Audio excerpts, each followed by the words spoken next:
الحمد للہ رب العالمین والصلاة والسلام علی رسولہ الکریم اما بعد فاعوذ باللہ من الشیطان الرجیم بسم اللہ الرحمن الرحیم۔ قیامت کے دن اللہ رب ذوالجلال کے حکم سے 70,000 لوگ ایسے ہوں گے جو بغیر حساب کتاب کے جنت میں داخل ہوں گے۔ یہ کون لوگ ہوں گے؟ یہ کون سے ایسے خوش نصیب لوگ ہوں گے؟ ان کے بارے میں بخاری شریف میں ایک حدیث ہے، حضور علیہ السلام کا فرمان ہے کہ میری امت کے 70,000 لوگ ایسے ہوں گے جو بغیر حساب کتاب کے جنت میں داخل ہوں گے۔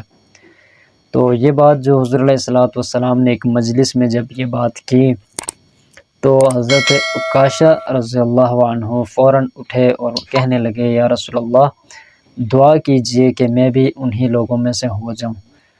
تو اللہ کے رسول صلی اللہ علیہ وسلم نے فرمایا کہ تم انہی میں سے ہو۔ پھر ایک دوسرے شخص جو تھے وہ کھڑے ہو گئے، انہوں نے کہا، یا اللہ کے رسول میرے لیے بھی دعا کیجیے۔ تو حضور علیہ السلام فرمانے لگے، سبقک عکاشہ، کہ حضرت عکاشہ رضی اللہ عنہ تم پر سبقت لے گئے۔ مطلب حضور علیہ السلام کو جو حکم ہوا تھا ان میں سے ایک ہی شخص کے بارے میں کہ وہ بھی ان میں سے ہوں گے، تو وہ حضرت عکاشہ رضی اللہ تعالی عنہ تھے۔ تو یہ کون لوگ ہوں گے ان کے بارے میں انشاءاللہ تعالی میں بات کروں گا۔ اس سے پہلے چند ایسے گزارشات ہیں کہ جس طرح آپ سب کو معلوم ہے کہ ہمارے جو ہم مذاہب بتاتے ہیں، مسائل بتاتے ہیں اس چینل کے اوپر جو آپ کو ملتے رہتے ہیں، اگر آپ اس کے اوپر نئے آئے ہیں تو اس کو آپ ضرور سبسکرائب کریں، تو انشاءاللہ تعالی ہماری طرف سے جو بھی وظائف مسائل ہم بتاتے ہیں تو وہ بروقت آپ کو مل جایا کریں گے۔ تو یہ وہ لوگ ہوں گے جو نہ دم کرتے ہوں گے نہ دم کرواتے ہوں گے، اور مطلب نہ کوئی فال وغیرہ کرتے ہوں گے۔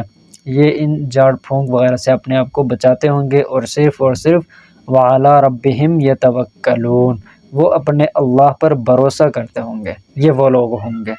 تو بس اللہ رب ذوالجلال کے حکم سے یہ بغیر حساب کتاب کے جنت میں داخل ہوں گے۔ تو ایسے خوش نصیب لوگ بھی ہیں جو ان چیزوں سے اپنے آپ کو بچاتے ہیں، لیکن آج کل کے اس دور کے اندر ہر شخص جو ہے وہ اس کے بغیر اس کا گزارا ہی نہیں ہے۔ وقت ہی دور ہی ایسا آیا ہے کہ ان کے بغیر کوئی رہ ہی نہیں سکتا۔